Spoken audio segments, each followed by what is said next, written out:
the Maudes attorneys, especially my friend Brett Tolman, who has represented the family pro bono and has committed to do so for any farmer or rancher in need moving forward. But hopefully, he won't need to do that, because working across the Trump administration, we will ensure that all similar Biden-era prosecutions against law-abiding Americans are immediately addressed.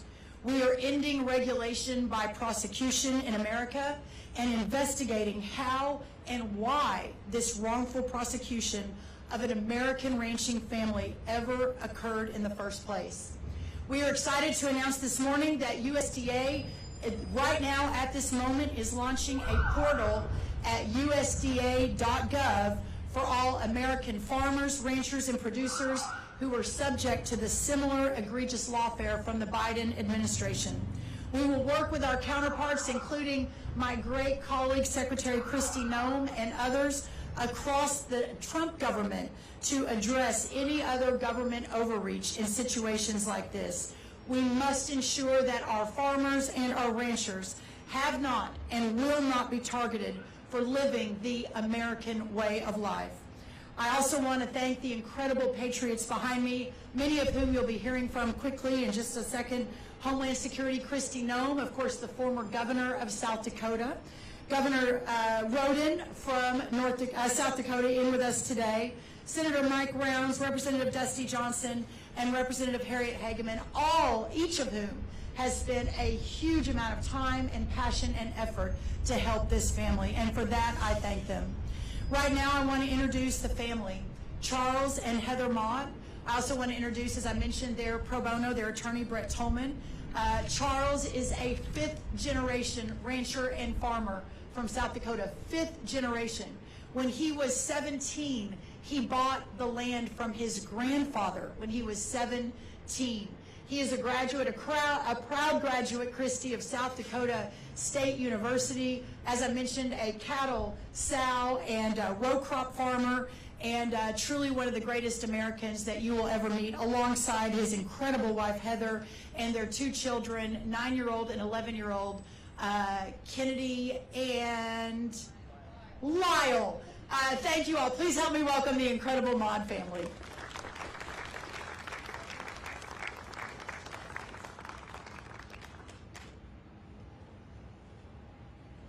My name is Kennedy Maude.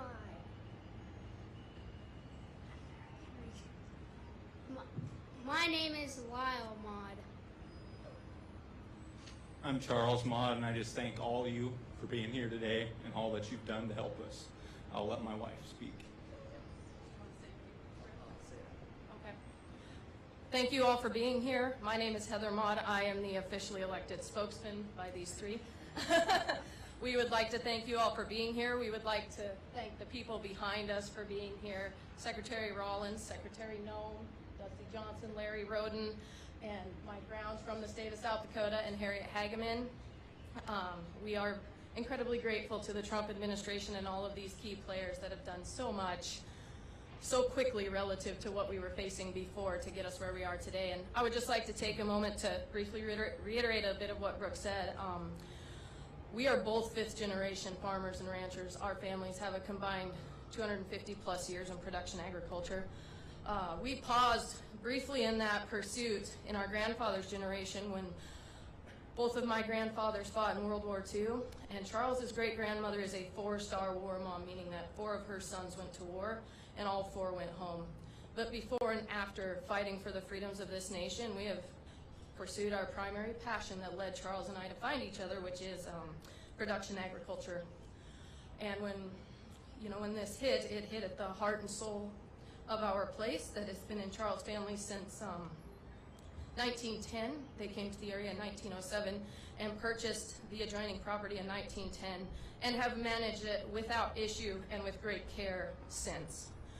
And when this unnecessary grievance came to our family, we knew that we were innocent of any wrongdoing, and we sought to find a resolution, and that was not forthcoming from the other side. So again, I'm going to list some people that we've worked with the most directly, but I know there are a great many others behind the scenes, and we appreciate all of that help. We have my press gals that initially broke this when we could not speak. We have Carrie Stadheim, editor of Tri-State Livestock News, Rachel Gable, assistant editor of the Fence Post, and Mariah Tibbetts, who is not with those publications anymore, but did quite a bit of editing behind the scenes. Keely Cavello with American on One, and it kind of grew from there. I've listed several of the people behind me. We also have Karen Butt-Phelan, who is currently serving as the Department of Interior Associate Deputy Secretary. We had members of RCAF were the first ones to come and view the allotment, and Shad Sullivan picked up quite a bit of press for us on this and has really helped.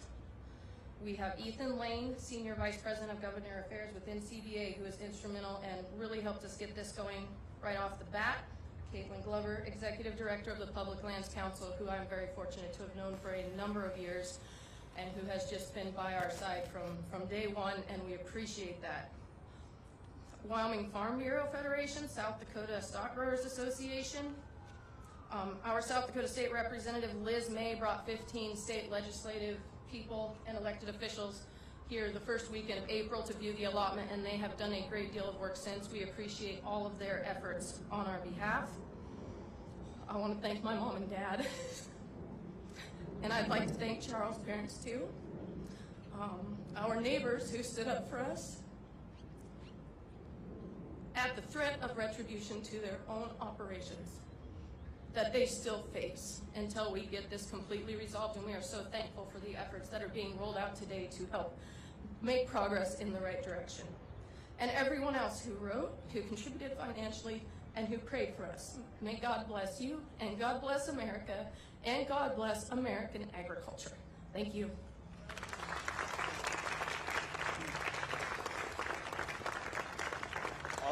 I'll just say real quickly, facts and law become very, very important, obviously. Many people don't know that the Maudes were on this land even before the Forest Service existed. Just think about that aspect of it. I'm honored to fight for them. I hope that I don't have more clients that are in this situation, but what Secretary Rollins said is true. We want to represent farmers and ranchers that are going through this. There is nothing more devastating than watching the criminal law used to actually hammer a family or an individual. We all saw what happened with President Trump, and we all saw his reaction to that. But what you may not have noticed was he realized that this is how the law is now being abused, is it's targeting individuals and going after them when they don't have criminal intent. I want to thank the President for going through that, and for also the mandate to all of us to find those instances in which we can help bring justice to those that don't have a voice. Thank you, Secretary Rollins. Thank you so much. Thank you, Brett.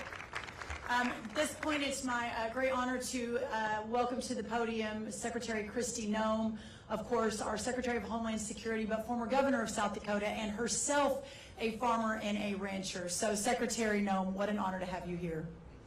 Thank you so much. Well, good morning. It's so wonderful to be with all of you, and what an honor to be here to see justice come for this family. Charles and Heather and Lyle and Kennedy have literally been through hell. They have been threatened with not just their livelihoods, but their freedom by the Biden administration, and today that is rectified. And it's rectified because of the leadership of President Trump and an advocate and a fearless fighter in Secretary Rollins. I'm so grateful to her for listening and for taking action when others refuse to do so. I first wrote a letter to the Biden administration and to Secretary Vilsack over a year ago about this issue of the prosecution of the Maude family. Asked him to look into it, to stop the persecution, to give them the freedom to operate their land like so many had before them for many generations. That letter was completely ignored. I followed up with several phone calls, spoke directly to Secretary Vilsack about it, and he completely ignored our pleas for justice. Listen, I know I'm a farmer and rancher of many generations, and land is everything to farmers and ranchers. It's our legacy, it's what we leave our kids. In fact, I've always believed that God might just love farmers and ranchers a little bit more. Because if you look at Scripture, it talks over and over and over again about sowing and reaping and the harvest and cattle on 1,000 hills. And in this country, we recognize that food policy is a national security issue. We have many farmers and ranchers out on our land because it is important that we always be able to feed ourselves in the United States of America. that we don't have one person or one country controlling our food supply. Therefore, we have policies in place and families in place like the Maudes to protect our food supply so we can continue to be free and under the vision that our founders gave us with the greatest experiment in human history, which is the United States of America. So I'm so grateful to this family for their strength. I'm grateful for Brett for his work in defending them and doing so to save them a little bit of dollars that they could continue to put into their operation and raise their family. I'm so disgusted by the Biden administration that they would do this and persecute a family and threaten to take their children away from them just because they wanted to be political and they wanted to do a land grab of land that never belonged to them to begin with. In South Dakota, our motto has always been under God the people rule. And I hope this country remembers that we aren't controlled by a federal government that should attack people and prosecute them criminally. We aren't controlled even by leaders at the state or local level. The power was given in our Constitution to the people, and that we should always respect that and recognize that many of the rights that were done under the last administration can be fixed and are being fixed every single day because of leaders like Secretary Rollins, because of her hard work in listening and understanding the challenges that are out there, and because President Trump is in the White House and he's bold and he's fearless and he's taking action on so many of these things. So thank you to the Lieutenant Governor that is now the Governor of South Dakota for his discussions in this the whole way along. He was constantly giving me updates on what he heard about the Maude family and how they were suffering. He brought it to my attention when we first had heard about the prosecution, discussed it many times, and was supportive of the letters that were written and the calls that were made as well. And so I thank him for his leadership, and the others that are serving in Congress behind me, Dusty Johnson, Senator Rounds, Harriet Hegman.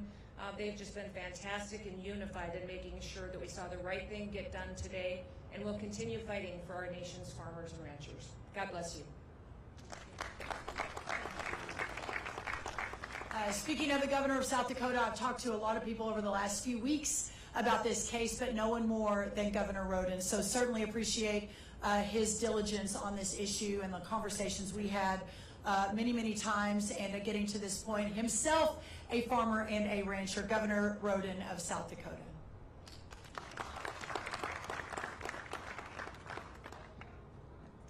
Well, good morning. It's an honor to be alongside Secretary Rollins and the Maude family.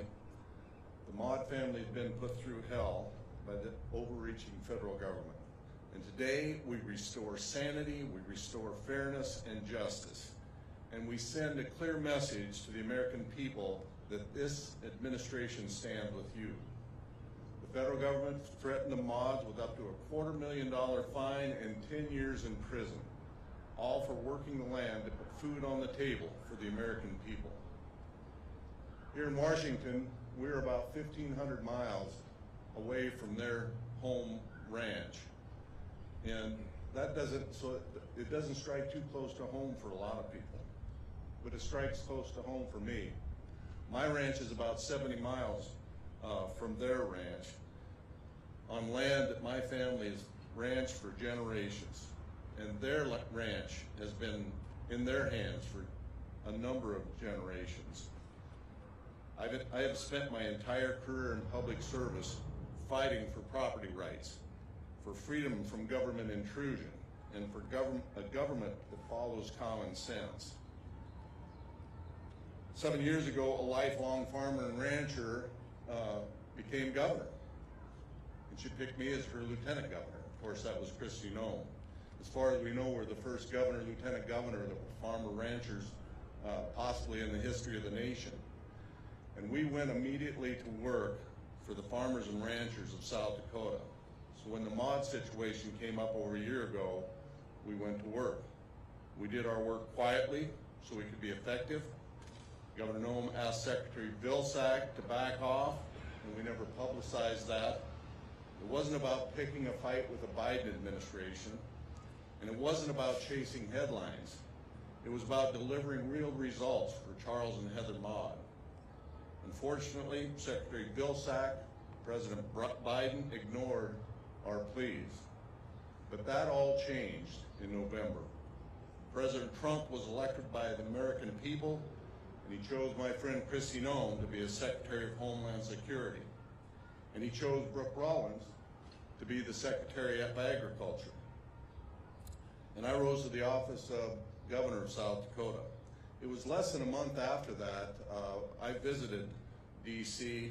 and met with Trump administration officials. And I met Secretary Rollins, and I was immediately impressed. And I think we hit it off. We started talking about the Maude situation. We talked about the Biden administration's unjust and unfair prosecution. After that, we had several conversations and about what could be done, and we kept it quiet, just like Governor Noem and I did a year ago, and then Secretary Rollins went to work. Both last year and this year, the Maudes had a governor of South Dakota who was advocating for them. Both Governor Noem and myself were chasing results, not headlines. But there was a key difference. Now we have a Secretary of Agriculture and a President who recognizes the proper role of government. So the Maudes get to leave today free. So thank you again, Secretary Rollins, for your common sense decision making and for taking steps to make sure this sort of thing can't happen again. Thank you to Secretary Noem for trusting me as your running mate and for advancing this issue last year. And I want to say especially thank you to the Maude family. We know what you've been put through, but we want to thank you for the tough work that only a fellow rancher can truly understand. And thank you for being strong and steadfast and resilient like the West River ranch land that you and your family have ranched for generations. Thank you. God bless you. Thank you all. Thank you, Governor. Senator Mike Rounds, former governor of South Dakota himself. The governors are the guardians at the gate, I often say. Also former state senator, one of his highest priorities is protecting our farmers and ranchers, and there's no greater advocate here in Washington than the senator. So thank you, Senator Rounds, for being here. Thank you. Look, I want to be very brief today. This isn't about us. This is about a family from South Dakota who was unfairly and unjustly persecuted by the federal government. We could see it plain as day over a year ago. And this isn't the first case that we've seen like this. It's happened before to people we know, people we're friends and neighbors with, people that we care about. This needs to stop. I sincerely thank President Trump, Secretary Rollins, Attorney General Bondi for righting this wrong. You're delivering for the people of South Dakota, and we thank you for that. Now I look forward to rooting out every single bad actor in these federal agencies who use their position to go after private citizens. We need to follow up on this case, hold any and all bad actors to account, and make sure that it never happens again. If you're a bad actor, you don't belong in a position of power. If process and procedures need to change, we can help with that. Sign me up. Again, our goal should be for this to never, ever happen again, which is why I've introduced legislation that creates a formal mediation process for land boundary disputes between landowners and the Forest Service. You know, this should be common sense. But in a broken Washington, D.C., it'll probably take an act of Congress. And finally, I do want to thank one more person. That's Jim Selchert on my staff. He's a West River cowboy, and he works tirelessly on this case. He never let us forget about it. He was there from the beginning. He's a friend to these folks. He's a neighbor to these folks. He goes to church with these folks. He lit up my phone, my texts, and my email at all hours of the day. And I'm really, really thankful to have such a good team to help us take care of people. So I want to say thanks again to Jim, and I want to thanks to the Maude family for persevering through this. This should never, ever happen again in America. Thank you.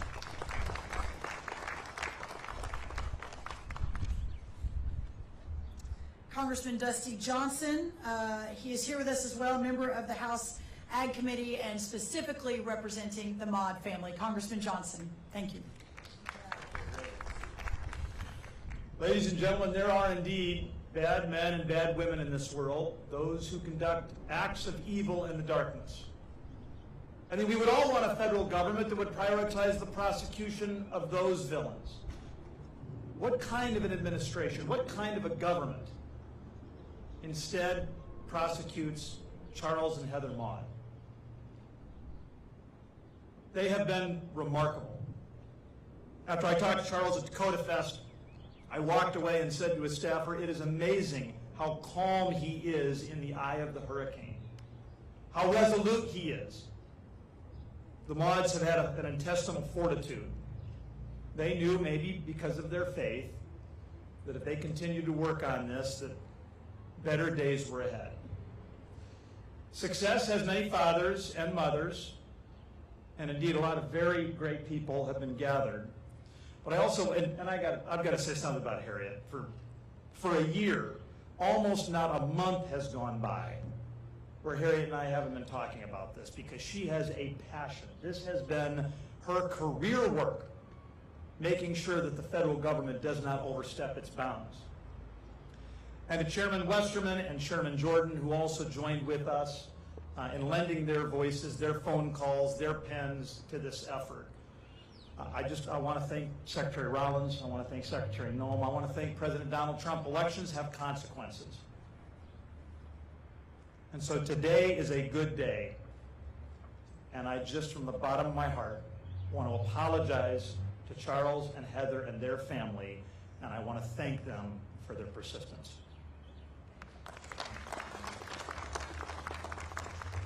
Our final speaker, speaking of Congressman Hegeman, who has just been so relentless on this and is her true warrior, from the neighboring state of Wyoming, defender of Wyoming landowners' constitutional right to own and manage private property. No greater warrior than the amazing Harriet. And then press will take questions as soon as she finishes. Harriet. Charles and Heather, Lyle and Kennedy, we are all so glad to have you here on this beautiful day for civil liberty. Power corrupts, and absolute power corrupts absolutely. And boy, was this an abuse of power.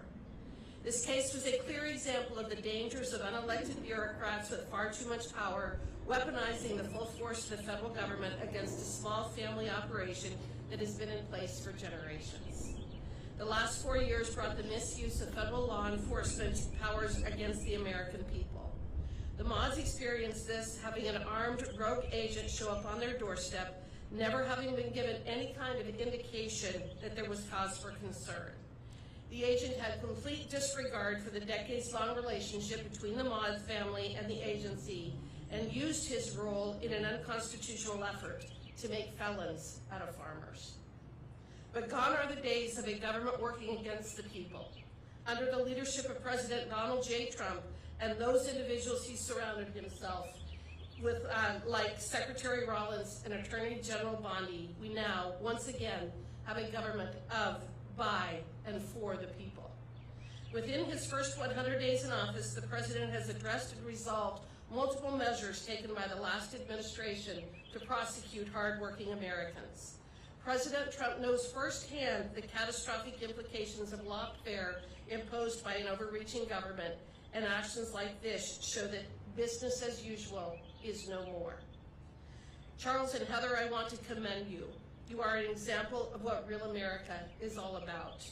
When everything was being thrown at you, you stayed the course and kept the faith. You continued to tend to your fields, care for your livestock, and raise your children, even though the future was completely unknown and seemingly bleak. Your integrity and tenacity are an example for all of us, and I hold you in the highest regard. Secretary Rollins, you have been wonderful to work with, and your vision for a farmer-first approach is one we can all get behind. I look forward to working with you to continue to ensure private property rights, address the needs of rural states like mine, and continue to work with you to make rural America thrive. Thank you again for having me here today, and God bless you all. Okay, we're happy to answer any questions. Thank you all. Yes, sir. I'm curious if you've heard from Secretary Burgum at all about other cases like this, about the apparatus within the federal government that inflicted this pain on the family, and what you plan to do about it. Yes, Scott, well, sorry, as- Scott Hammond, the Flake Family Media, North and South Dakota. Thank you. Oh, great to see you again. Yes, sir. I think that this is one of the main reasons. First of all, I wanted to do this event today, and we're headed over, Secretary Noem and I, to a cabinet meeting in about an hour. If the president gives us the opportunity, which usually he does, then I plan to talk about this case during the cabinet meeting as well. I think that they are one of, unfortunately, many that is facing and that are facing these sort of reckless consequences from their own government.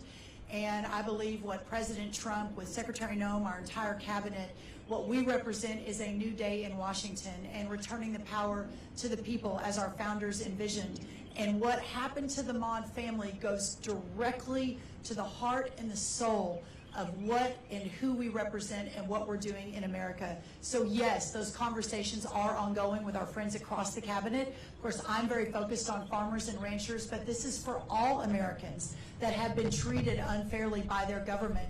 The waters of the United States, Lee Zeldin is looking at that right now, our friend over at EPA. We're hopefully going to be working very closely together. As I mentioned, at USDA.gov, we've opened up a portal to begin to take these stories and begin to take action. Secretary Noem, I'd love any thoughts you might have on that as well. Yes, I think that's what's so important about what President Trump and Secretary Rollins are doing right now, and especially by telling the story of the Maude family and their testimony. What it does is it raises awareness for every farmer and rancher out there that has been persecuted. They're not the only ones, that there is help available, that they have a president that understands and respects the rule of law and the Constitution, and that they even have lawyers who will work for them pro bono to make sure that they can get relief for it. That if you reach out to leaders in Washington, D.C. now, that you will get answers, people will pick up the phone, and that they will respond to you. What was shocking to me under the Biden administration is how they just ignored the American people. If they weren't ignoring them, they were trying to lock them up and put them in jail and throw the key away. I have letters in my Department of Homeland Security from senators, from congressmen, from people that didn't get responded to for 4 years. Not even a response of a form letter was sent back to them answering their questions or bringing any transparency to government. So I hope that the Maudes will be proud of the fact that while they were persecuted, that at least it's a game changer for somebody else in this country, that we have rectified what has been wrong in this country for so many years, and that we have new leadership that understands what is important. You know, many times people have talked about challenges and hardships, and I would say they're difficult to get through, but they make you stronger, and they make you more aware, and they educate you. I hope this family will be able to be stronger each and every day because of what they went through, and continue to use it to tell their story so it never happens to another ranching family again. Well said. Next question. Hi, Tony Kennett, Daily Signal. A quick question on, I know you guys talked about the portal for ongoing situations where the Biden administration prosecuted American landowners. Do you guys see a process in the future, either through an audit or some type of an investigation into prior cases handled by the federal government? Many individuals may think that their case is already lost, they're not ready to submit something through the portal. Anything to review past cases of government bureaucracy overreach? In the first Trump administration, we took a good look at that, and I am quite sure that every minute of every day that Kristi and I and our colleagues in the cabinet, and we're serving President Trump and Vice President Vance and the American people, that we will never let up on doing what is right. And I believe that's also a backward-looking view as well. So yes.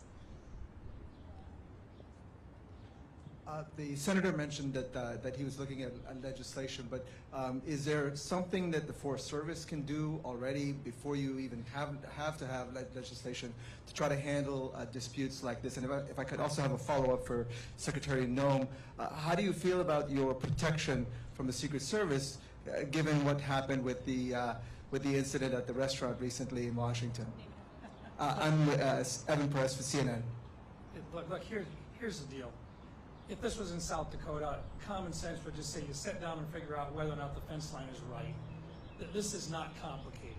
So you work your way through it. Neighbors would do this on a regular basis. If you thought you were in the wrong spot, or you had a survey that had been done 100 years ago and you needed to update it, or perhaps a creek had changed direction, or anything along that line at all, common sense would say you come on in, you sit down, you work your way through it. I meant that when I said this should not take an act of Congress.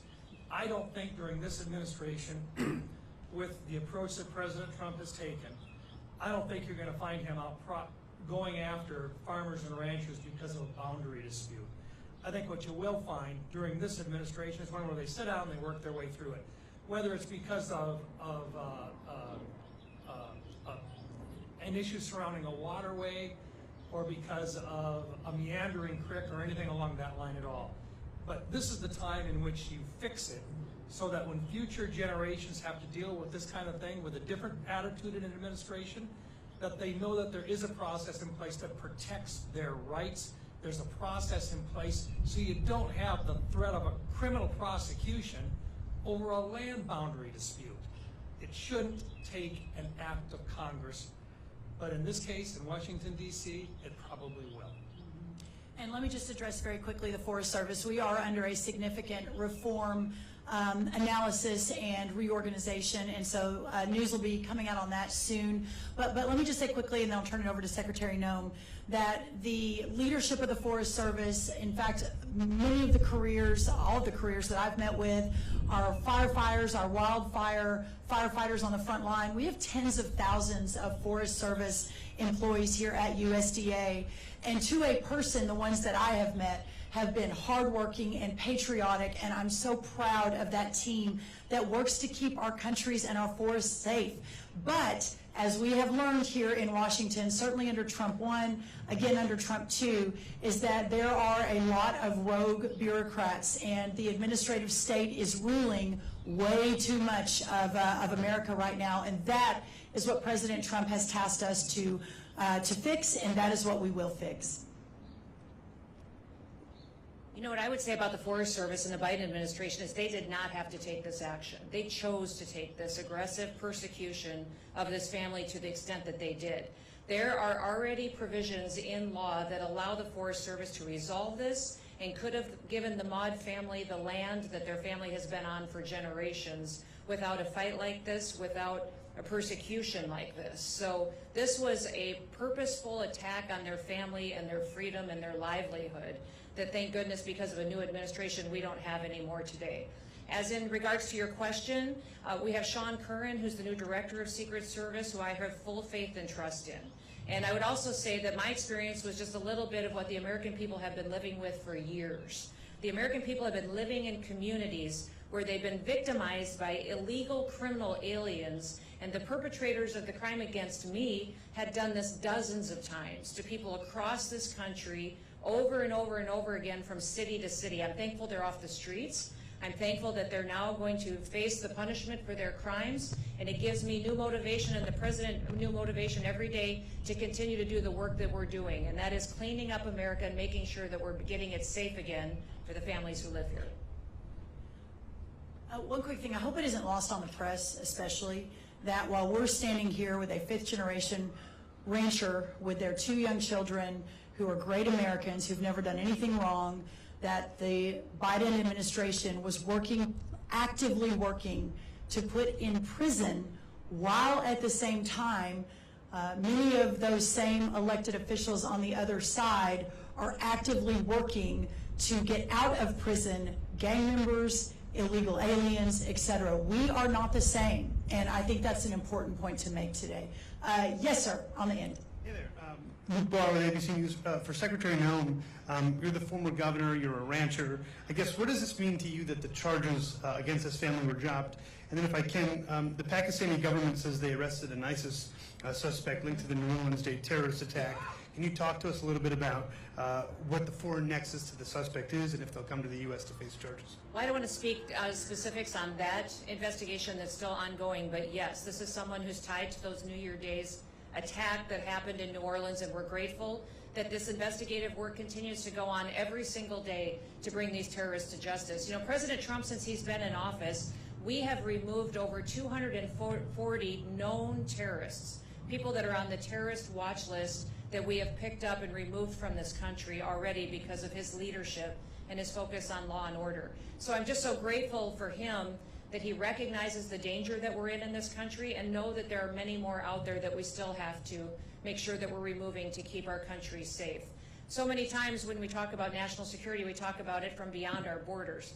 We have people in this country living here who hate us, who want to destroy us, that President Trump is determined to remove, and that's one of the examples of the success that our investigators and our law enforcement have been able to have. What I would say about the Maude family and their ability to stand here today and know these criminal charges have been dropped, I'm extremely grateful and overwhelmed by the blessings of that, but I am still heartbroken at what they had to go through. I cannot imagine what their nights were like, tucking their kids into bed, wondering if they were going to get to wake them up the next morning, because they didn't know when the next Forest Service or law enforcement official would show up in tactical gear at their door and just take them away. They threatened to take them away from their children because of this dispute that this family did nothing wrong and fully cooperated on. So I just think about those nights they went through, the financial hardships that they went through trying to figure out what their future was. I'm grateful we're here where we are today, but let it be a lesson to all of us that we should put ourselves in their shoes for 5 minutes and think about what they went through and ensure and promise to ourselves that it never happens again. Well said. Yes, sir, in the blue.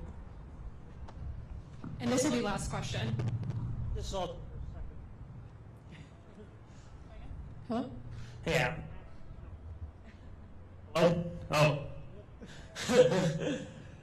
Max Cotton with Gray Media. This is also for Secretary Noem. We're talking a lot about government agents showing up. Well, an Oklahoma family of American citizens recently said that ICE agents showed up at their door and raided their house, and they said, quote, traumatized them and took their belongings, including their life savings and electronics. What's being done to ensure that American citizens aren't raided by ICE?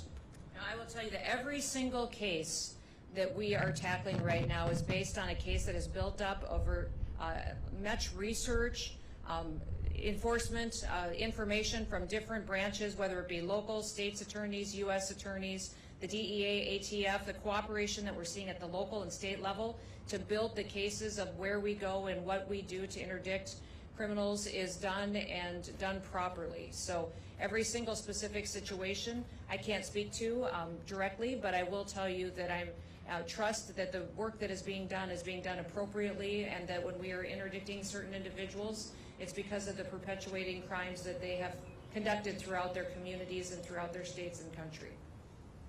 Great. Thank you all very much. Thank you for coming today. Thank you all for joining us.